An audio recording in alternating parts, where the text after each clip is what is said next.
nga po pala si Ernest Aero G. Baruga ng 3 Charlie. At ito po ang aking output number 2. Sa tingin ko, ang nakikita ko sa sarili ko bilang isang criminology student based sa na-discuss sa klase sa CFLM. Isa akong, para sa akin, isa akong democratic leadership. Democratic leadership, bakit?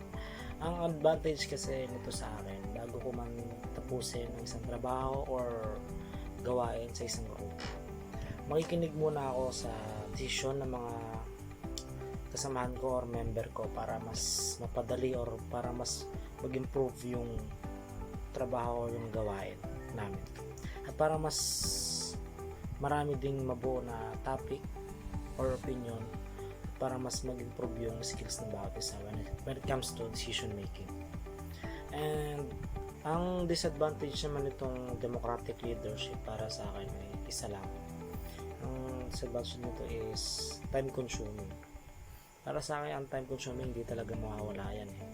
Mauubos talaga yung oras kapag lahat ng member isa-isang nagbibigay ng opinion para mabuo yung data, kumbaga, o yung topic.